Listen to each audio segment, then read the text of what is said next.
शुक्लाम्बरधरं विष्णुं शशिवर्णं चतुर्भुजं प्रसन्नवदनं ध्यायेत् सर्वविघ्नोपशान्तये। व्यासं वसिष्ठनप्तारं शक्तेः पौत्रमकल्मषम् पराशरात्मजं वन्दे शुकतातं तपोनिधिम्। व्यासाय विष्णुरूपाय व्यासरूपाय विष्णवे नमो वै ब्रह्मनिधये वासिष्ठाय नमो नमः। अविकाराय शुद्धाय नित्याय परमात्मने सदैकरूपरूपाय विष्णवे सर्वजिष्णवे यस्य स्मरणमात्रेण जन्म संसारबन्धनात् विमुच्यते। नमस्तस्मै विष्णवे प्रभविष्णवे। ॐ नमो विष्णवे प्रभविष्णवे। श्रीवैशम्पायन उवाच श्रुत्वा धर्मानशेषेण पावनानि च सर्वशः युधिष्ठिरः शान्तनवं पुनरेवाभ्यभाषत। युधिष्ठिर उवाच किमेकं दैवतं लोके किं वाप्येकं परायणम् स्तुवन्तः कङ्कमर्चन्तः प्राप्नुयुर्मानवा शुभम्। को धर्मः सर्वधर्माणां भवतः परमो मतः किं जपन्मुच्यते जन्तुर्जन्म संसारबन्धनात्। श्रीभीष्म उवाच जगत्प्रभुं देवदेवमनन्तं पुरुषोत्तमम् स्तुवन्नाम सहस्रेण पुरुषः सततोत्थितः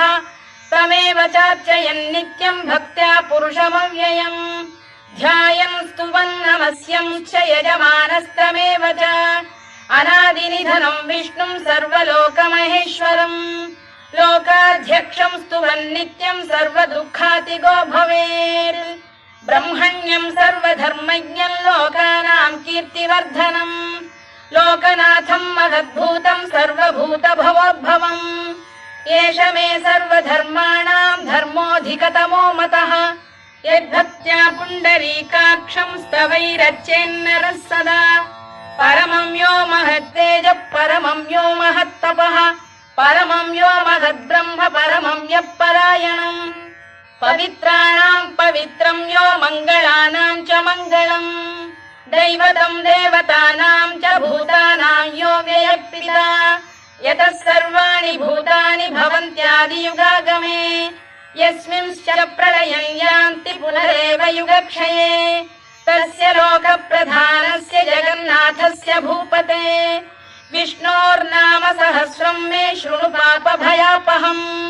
यानि नामानि गौणानि विख्यातानि महात्मनः ऋषिभिः परिगीतानि तानि वक्ष्यामि भूतये।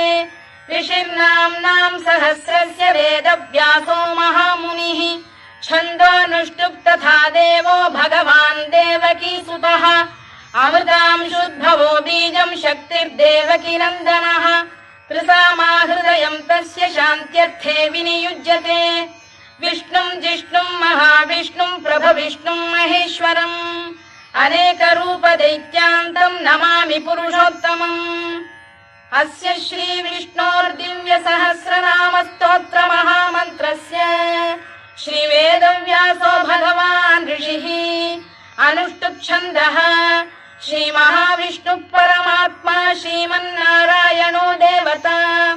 अमृतांशोद्भवो भानुरिति बीजम् देवकीनन्दन श्रेष्ठेति शक्तिः उद्भवः क्षोभणो देव इति परमो मन्त्रः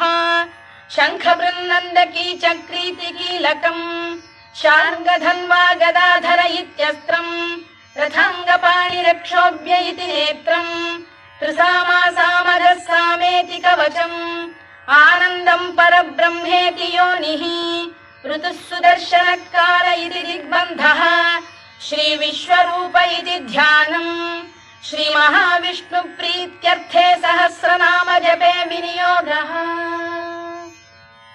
ध्यानम्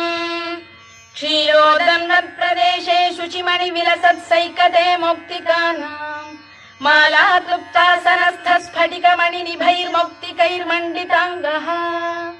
शुभ्रैरभ्रैरदभ्रैरुपरि विरचितैर्मुक्तपीयूषवर्षैः आनन्दीनः पुरीयादरिनलिन गदा शङ्खपाणिर्मुकुन्दः भूः पादौ यस्य नाभिर्वियदसुरनिलश्चन्द्रसूर्यौ च नेत्रे कर्णावाशा शिरोद्यौर्मुखमपि दहनो यस्य वास्तेयमब्धिः अन्तस्थं यस्य विश्वं सुरनरखगो भोगि गन्धर्व दैत्यैः चित्रं रम्यते तं त्रिभुवन वपुषं विष्णुमीशं नमामि। ॐ नमो भगवते वासुदेवाय। शान्ताकारं भुजगशयनं पद्मनाभं सुरेशं विश्वाधारं गगनसदृशं मेघवर्णं शुभाङ्गं लक्ष्मीकान्तं कमलनयनं योगिधृध्यानगम्यं वन्दे विष्णुं भवभयहरं सर्वलोकैकनाथम्। मेघश्यामं पीतकौशेयवासं श्रीवत्साङ्कं कौस्तुभोद्भासिताङ्गम् पुण्योपेतं पुण्डरीकायताक्षं विष्णुं वन्दे सर्वलोकैकनाथम्। नमः समस्तभूतानामादिभूताय भूभृते अनेकरूपरूपाय विष्णवे प्रभविष्णवे सशङ्खचक्रं सकिरीटकुण्डलं सपीतवस्त्रं सरसीरुभेक्षणं सहारवक्षस्थलशोभिकौस्तुभं नमामि विष्णुं शिरसा चतुर्भुजम्। छायायां पारिजातस्य हेमसिंहासनोपरि आसीनमम्बुदश्याममायताक्षमलङ्कृतम् चन्द्राननं चतुर्बाहुं श्रीवत्साङ्कितवक्षसम् रुक्मिणी सत्यभामाभ्यां सहितं कृष्णमाश्रये।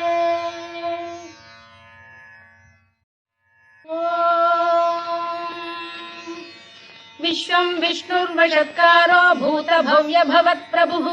भूतभृद्भावो भूतात्मा भूतभावनः भूतात्मा परमात्मा च मुक्तानां परमागतिः अव्ययः पुरुषः साक्षी क्षेत्रज्ञोऽक्षर एव च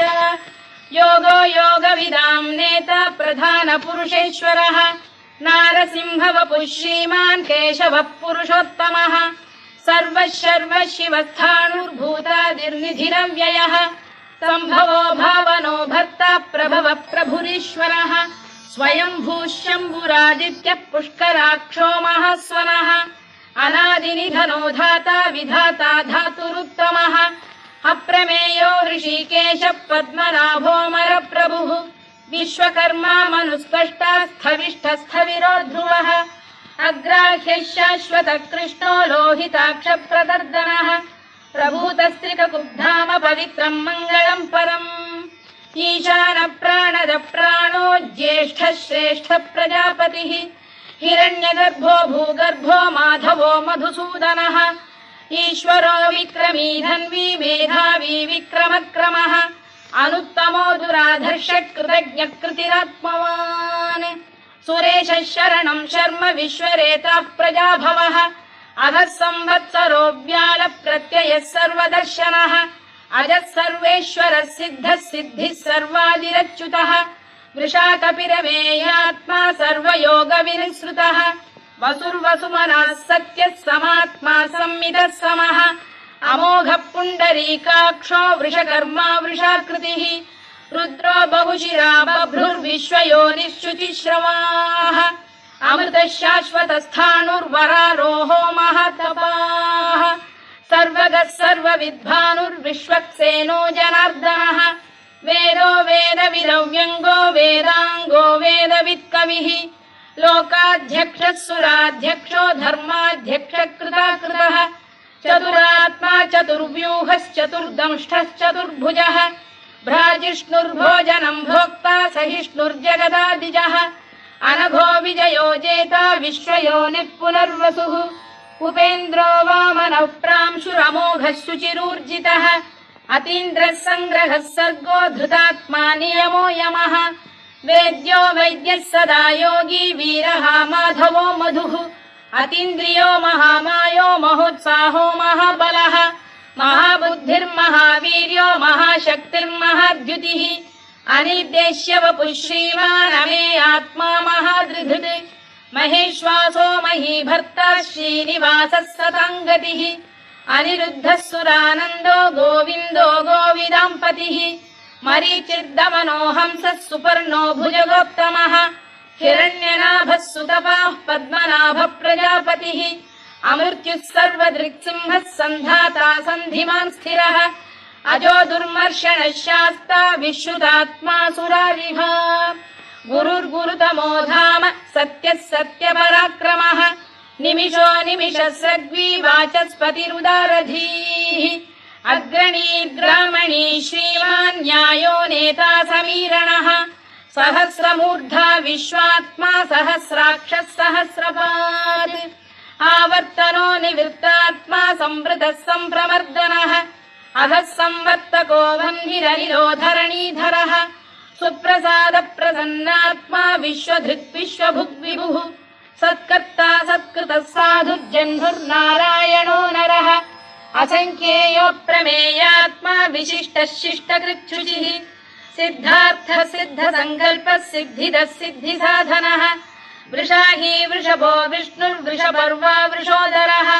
वर्धनो वर्धमानश्च विविक्तः श्रुतिसागरः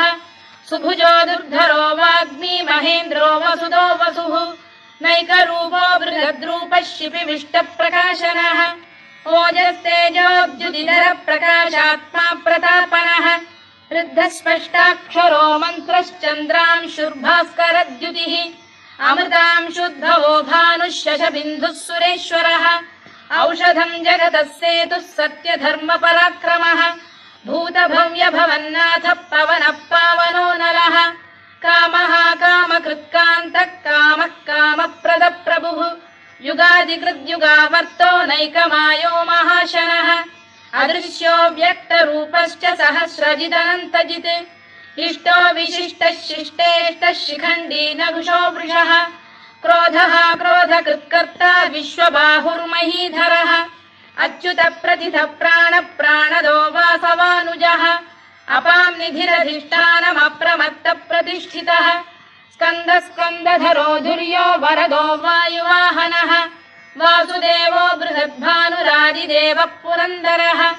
अशोकस्तारणस्तारः शूरः शौरिर्जनेश्वरः अनुकूलः शतावर्तः पद्मी पद्मनिभेक्षणः पद्मनाभोरविन्दाक्षः पद्मगर्भः शरीरभृत् महर्धिर्वृद्धो वृद्धात्मा महाक्षो गरुडध्वजः अतुलः शरभो भीमः समयज्ञो हविर्हरिः सर्वलक्षणलक्षण्यो लक्ष्मीवान् समितिञ्जयः विक्षरो रोहितो मार्गो हेतुर्दामोदरः सः महीधरो महाभागो वेगवानमिताशनः उद्भवः क्षोभणो देवः श्रीगर्भः परमेश्वरः करणम् कारणम् कर्ता विकर्ता गहनो गुहः व्यवसायो व्यवस्थानः संस्थानस्थानदो ध्रुवः परद्धिः परमस्पष्टः तुष्टः पुष्टः शुभेक्षणः रामो विरामो विरतो मार्गो नेयोनयोनयः वीरः शक्तिमताम् श्रेष्ठो धर्मो धर्मविदुत्तमः वैकुण्ठः पुरुष प्राण प्राणद प्रणव पृतुः हिरण्यगर्भः शत्रुघ्नो व्याप्तो वायुरधोक्षजः ऋतुः सुदर्शनकालः परमेष्ठी परिग्रहः उग्रः संवत्सरो दक्षो विश्रामो विश्वदक्षिणः विस्तारस्थावरस्थाणुः प्रमाणम् बीजमव्ययम् अर्थोऽनर्थो महाकोशो महाभोगो महाधनः अनिर्विण्णस्थविष्ठो भूर्धर्मयूपो महामखः नक्षत्रनेमिर्नक्षत्री क्षमः क्षामः समीहनः यज्ञयुज्यो महेज्यश्च क्रतुः सत्रम् सताम् गतिः सर्वदर्शी विमुक्तात्मा सर्वज्ञो ज्ञानमुत्तमम् सुव्रतः सुमुखः सूक्ष्मः सुघोषः सुखदः सुहृद् मनोहरोजितक्रोधो वीरबाहुर्विदारणः स्वापनः स्ववशो व्यापी नैकात्मा नैककर्मकृत् वत्सरो वत्सलो वत्सी रत्नगर्भोधनेश्वरः धर्मकृद्धर्मी सदसक्षरमक्षरम् अविज्ञाता सहस्रांशुर्विधाता कृतलक्षणः गभस्तिनेमिः सप्तस्तः सिंहो भूतमहेश्वरः आदिदेवो महादेवो देवेशो देवभृद्गुरुः उत्तरो गोपतिर्गोप्ता ज्ञानगम्यः पुरातनः शरीरभूतभृद्भोक्ता कपीन्द्रो भूरि दक्षिणः सोमपोऽमृतपः सोमः पुरुजित् पुरुषत्तमः विनयो जयः सत्यसन्धो दाशार्हः सात्वताम् पतिः जीवो विनयिता साक्षी मुकुन्दो मितविक्रमः अम्भोनिधिरनन्तात्मा महोदधिशयोऽन्तकः अजो महार्घः स्वाभाव्यो जितामित्रप्रमोदनः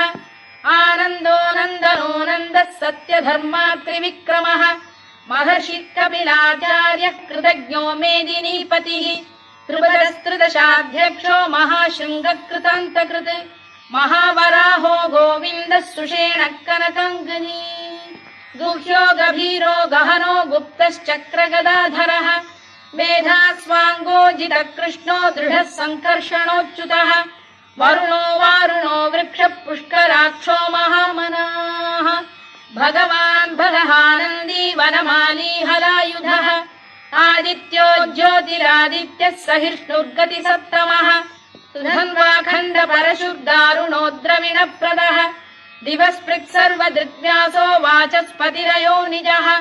त्रिसामासामगः साम निर्वाणम् भेषजम् भिषज सन्न्यासकृच्छमः शान्तो निष्ठा शान्तिपरायणम् शुभाङ्गः शान्तिदः स्रष्टा कुमुदः कुवलेशयः गोहितो गोपतिर्गोप्ता वृषभाक्षो वृषप्रियः अनिवर्ती निवृत्तात्मा संक्षेप्ताक्षेमकृत् शिवः श्रीवत्सवक्षः श्रीवासः श्रीपतिः श्रीमताम्बरः श्रीधः श्रीशः श्रीनिवासः श्रीनिधिः श्रीविभावनः श्रीधरः श्रीकरः श्रेयः श्रीमान् लोकत्रयाश्रयः स्वक्षः स्वङ्गः शतानन्दो नन्दिर्ज्योतिर्गणेश्वरः विजितात्मा विधेयात्मा सत्कीर्तिश्छिन्न संशयः उदीर्णः सर्वतश्चक्षुरनीशः शाश्वतस्थिरः भूषयो भूषणो भूतिर्विशोकः शोकनाशनः अर्चिष्मानर्चितः कुम्भो विशुद्धात्मा विशोधनः अनिरुद्धो प्रतिरथ प्रद्युम्नोमित विक्रमः कालनेमिनिः वीरः शौरिः शूरजनेश्वरः त्रिलोकात्मा त्रिलोकेशः केशवः केशिहा हरिः कामदेवः कामपालः कामी कान्तकृतागमः अनिर्देश्य वपुर्विष्णुर्वीरोऽनन्तो धनञ्जयः ब्रह्मण्यो ब्रह्मकृद्ब्रह्मा ब्रह्म ब्रह्मविवर्धनः ब्रह्मविब्राह्मणो ब्रह्मी ब्रह्मज्ञो ब्राह्मणप्रियः महाकमो महाकर्मा महातेजा महोरगः महाक्रतुर्महायज्वा महायज्ञो महाहविः स्तव्यस्तव प्रियस्तोत्रम् स्तुतिस्तोतारणप्रियः पूर्णः पूरयिता पुण्यः पुण्यकीर्तिरनामयः मनोजवस्तीर्थकरो वसुरेता वसुप्रदः वसुप्रदो वासुदेवो वसुर्वसुमनाहविः सद्गतिः सत्कृतिः सत्ता सद्भूतिः सत्परायणः शूरसेनो यदुश्रेष्ठः सन्निवासः सुयामुनः भूतावासो वासुदेवः सर्वासु निलयो नलः दर्पः दर्पदो दृप्तो दुर्धरोऽथा पराजितः विश्वमूर्तिर्महामूर्तिर्दीप्तमूर्तिरमूर्तिमान् अनेकमूर्तिरव्यक्तः शतमूर्तिः शताननः एकोनैकः स वक्र किम् यत्तत्पदमनुत्तमम् लोकबन्धुर्लोकनाथो माधवो भक्तवत्सलः सुवर्णवर्णो हेमाङ्गो वराङ्गश्चन्दनाङ्गदी वीरः विषमः शून्यो घृता क्षीरचरश्चरः अमानी मानदो मान्यो लोकस्वामी त्रिलोकधृत् सुमेधा मेधजो धन्यः सत्यमेधाधराधरः तेजो वृषोद्युतिधरः सर्वशत्रभृताम्बरः प्रग्रहो निग्रहो व्यग्रो नैकशृङ्गो गदाग्रजः चतुर्मूर्तिश्चतुर्बाहुश्चतुर्व्यूहश्चतुर्गतिः चतुरात्मा चतुर्भावश्चतुर्वेदविदेकपात् समावर्तो निवृत्तात्मा दुर्जयो दुरतिक्रमः दुर्लभो दुर्गमो दुर्गो दुरावासो दुरारिः शुभाङ्गो लोकसारङ्गः सुतन्तुस्तन्तु वर्धनः इन्द्रकर्मा महाकर्मा कृतकर्मा कृतागमः उद्भवः सुन्दरः सुन्दो रत्ननाभः सुलोचनः अर्को वाजसनः शृङ्गी जयन्तः सर्वविजयी सुवर्णबिन्दुरक्षोभ्यः सर्ववागीश्वरेश्वरः महाह्रदो महागर्तो महाभूतो महानिधिः कुमुदः कुन्दरः कुन्दः पर्जन्यः पावनो निलः अमृताशोऽमृतवपुः सर्वज्ञः सर्वतोमुखः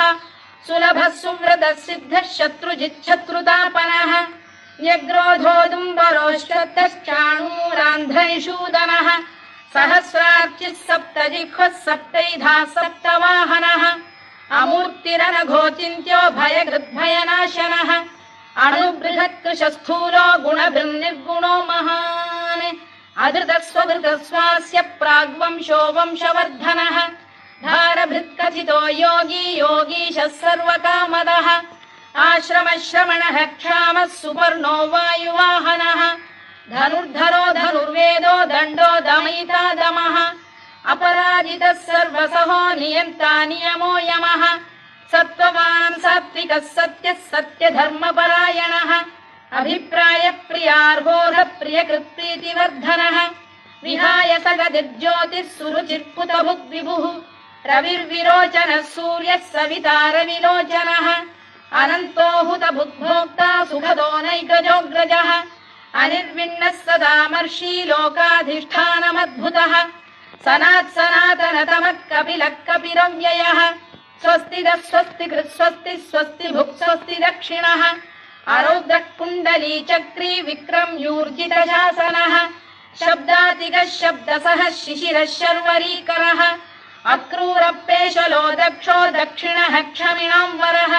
विद्वत्तमो वीतभयः पुण्यश्रवणकीर्तनः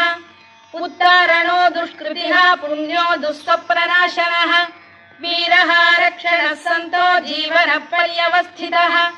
अनन्तरूपोऽनन्तश्रीर्जितमन्युर्भयापहः चतुरश्रो गभीरात्मा विदिशो व्यादिशो दिशः अनादिर्भूर्भुवो लक्ष्मी सुवीरो रुचिराङ्गदः जननो जनजन्मादिर्भीमो भीमपराक्रमः आधारनिलयो धाता पुष्पहास प्रजागरः ऊर्ध्वगः सत्त्वथाचार प्राणद प्रणवप्रणः प्रमाणम् प्राणनिलय प्राणभृत्प्राणजीवनः तत्त्वम् तत्त्वविदेकात्मा जन्म मृत्युजरातिगः भूर्भुवः स्वस्तरुस्तारः सविता प्रपितामहः यज्ञो यज्ञपतिर्यज्वा यज्ञाङ्गो यज्ञवाहनः यज्ञभृद्यज्ञकृद्यज्ञी यज्ञभुग्यज्ञसाधनः यज्ञान्तकृद्यज्ञगुह्यमन्नमन्नाद एव च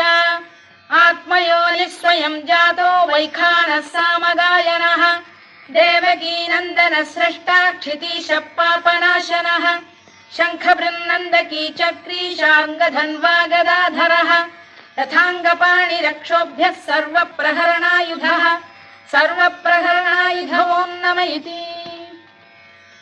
वनमाली गरीशाङ्गी शङ्खी चक्री च नन्दकी श्रीमान्नारायणो विष्णुर्वासुदेवोऽभिरक्षतु वनमाली गरीशाङ्गी शङ्खी चक्री च नन्दकी श्रीमान्नारायणो विष्णुर्वासुदेवोऽभिरक्षतु वनमाली गरीशाङ्गी शङ्खी चक्री च नन्दकी श्रीमान्नारायणो विष्णुर्वासुदेवोऽभिरक्षतु इतीदम् कीर्तनीयस्य केशवस्य महात्मनः नाम्नाम् सहस्रम् दिव्यानामशेषेण प्रकीर्तितम् य इदम् शृणुयान् नित्यम् यश्चापि परिकीर्तयेत् नाशुभम् प्राप्नुयात् किञ्चित् सोमुत्रेह च मानवः वेदान्तको ब्राह्मणः स्यात् क्षत्रियो विजयी भवेत् वैश्यो धनसमृद्धः स्यात् क्षुद्रः सुखमवाप्नुयात् धर्मार्थी प्राप्नुयात् धर्ममर्थार्थी चार्थमाप्नुयात् कामानवाप्नुयात् कामी प्रजार्थी चाप्नुयात् प्रजाम् भक्तिमान् यः सदोत्थाय शुचिस्तद्गतमानसः सहस्रम् वासुदेवस्य नाम्नामेतत्र कीर्तयेत् यशः प्राप्नोति विपुलम् याति प्राधान्यमेव च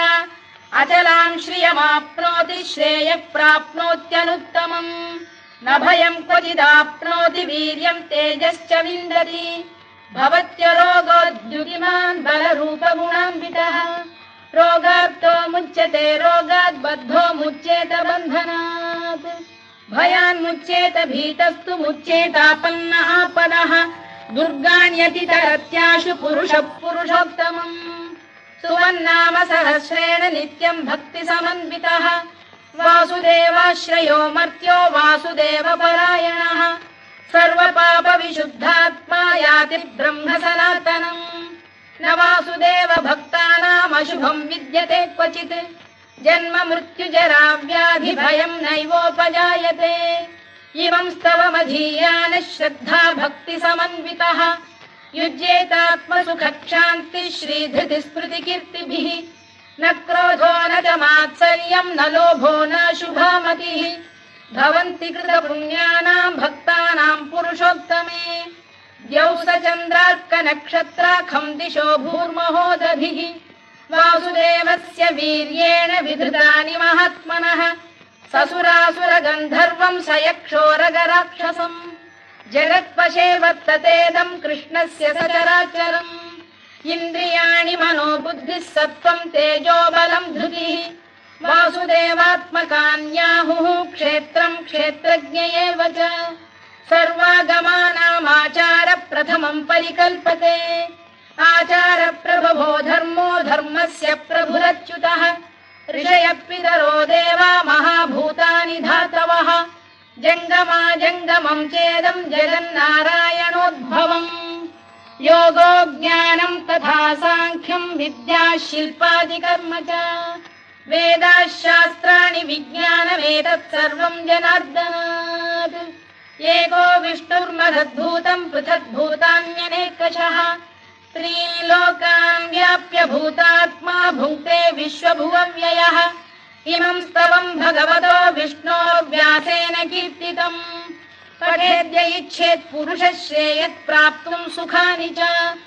विश्वेश्वरमजम् देवम् जगतः प्रभुमव्ययम्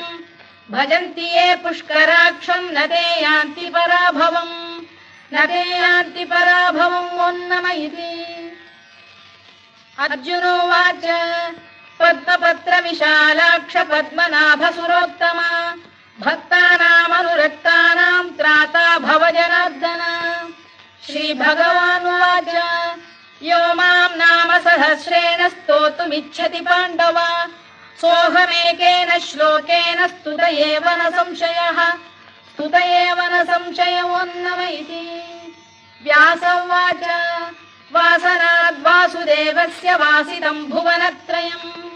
सर्वभूतनिवासोऽसि वासुदेव नमोऽस्तु ते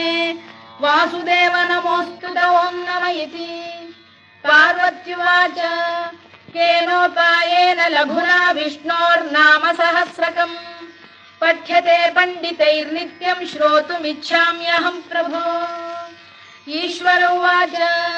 श्रीराम राम रामेति रमे रामे मनोरमे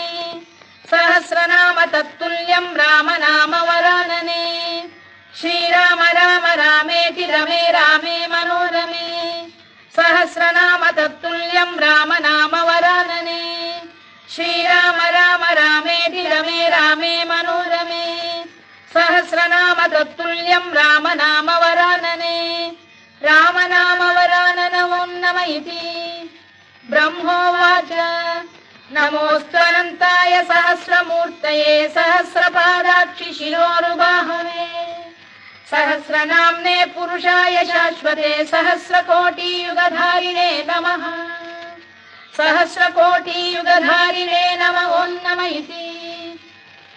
सञ्जय उवाच यत्र योगेश्वर कृष्णो यत्र पार्थो धनुर्धरः तत्र श्रीविजयो भूतिर्ध्रुवा नीतिर्मतिर्मम श्रीभगवानुवाच अनन्याश्चिन्तयन्तो मां ये जनाः पर्युपासते तेषाम् नित्याभियुक्तानां योगक्षेमम् वहाम्यहम् परित्राणाय साधूनां विनाशाय च दुष्कृताम् धर्म संस्थापनार्थाय सम्भवामि युगे युगे आर्ता विषण्णाः शिथिलाश्च भीता घोरेषु च व्याधिषु वर्तमानाः संकीर्त्य नारायण शब्दमात्रम् विमुक्त दुःखाः सुखिनो भवन्तु कायेन वाचा मनसेन्द्रियैर्वा बुद्ध्यात्मना वा प्रकृते स्वभावात् करोमि यद्यत् सकलम् परस्मै नारायणायेति समर्पयामि।